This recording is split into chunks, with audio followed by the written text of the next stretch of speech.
এটা মনে করেন একটা খাপ, এটার ভিতরে পানি আছে, এটার ভিতরে একজন থুতু দিলেন, খাইতে পারবেন পানিটা?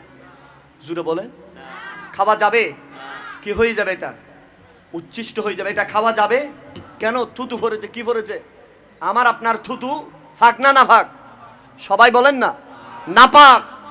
কিন্তু মদিনা শরীফ থেকে প্রায় 120 কিলোমিটার দূরে, ওই যে বদরের কথা বলেছিলাম, বদরের পাশে বীরের আওয়াহাদি এখন টার্নিং করে দিয়েছে বিশাল।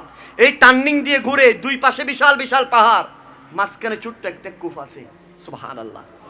1 মিনিটে কূপের কাহিনীটা বলি। আমার নবী যুদ্ধের ময়দান থেকে যাচ্ছিলেন, সাহাবায়ে কেরাম জিব্বা বের করে দিয়েছেন, এই মুহূর্তে মারা যাবে।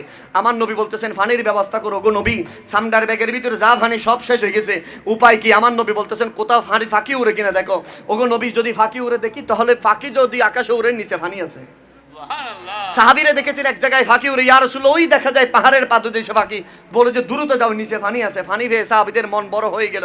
পানি কূপের পাশে আসলেন, মুখে দিবে, দেখতেছে এত তিতা, মনে হচ্ছে জিহ্বা ছিঁড়ে যাচ্ছে। বুক ভরা কষ্ট নিয়ে নবীজির কাছে আসলেন, ইয়া রাসূলুল্লাহ পানিগুলো খাওয়া যাচ্ছে না। আমার নবী বলতেছেন আমাকে 2 জনে ধরে কূপের পাশে নিয়ে যাও। আমার নবী কূপের পাশে আসলেন, হাদিস সাক্ষী দিয়ে আমার নবী তুতু দিলেন। কোথায়? সবাই বলেন না কোথায়? কূপের ভিতরে তুতু দিলেন। সেই সময় থেকে আজকের এই দিন পর্যন্ত 2024 সালের নভেম্বরের 9 তারিখ পর্যন্ত হাজার হাজার কোটি কোটি লিটার পানি তুলতে আছে। নবী তুতু দিয়েছেন, পানির লিয়াজ যেভাবে ছিল 1 ইঞ্চি কমেও না বাড়েও না। আরে সেই পানিকে বলা হয় বীরে শাফা। সুবহানাল্লাহ বলেন। আজকেও এখানে আমারে চা দিচ্ছেনি। আজকে ওখানে আমার একটা অনুষ্ঠান ছিল, সেখানে কত রকমের জুস খাই, ডাবের পানি, কত কিছু মানুষ খাওয়ায়। বিশ্বাস করেন, আল্লাহর শপথ করে বলি, এই পৃথিবীর পানি, পৃথিবীর জুস, পৃথিবীর চা, পৃথিবীর শরবত এক পাশে রাখা হয়, আমার এই জিহ্বা আজ পর্যন্ত সেই স্বাদ আজ পর্যন্ত পৃথিবীর কোথাও পায় নাই যে স্বাদ আমার নবীর তুতুর লেগেছে বীরে সবার পানির মধ্যে পেয়েছে। জোরে বলেন সুবহানাল্লাহ। তাহলে নবীর তুতু লাগলে সেটা পানিটা বীরে সাবা হয়ে যায়।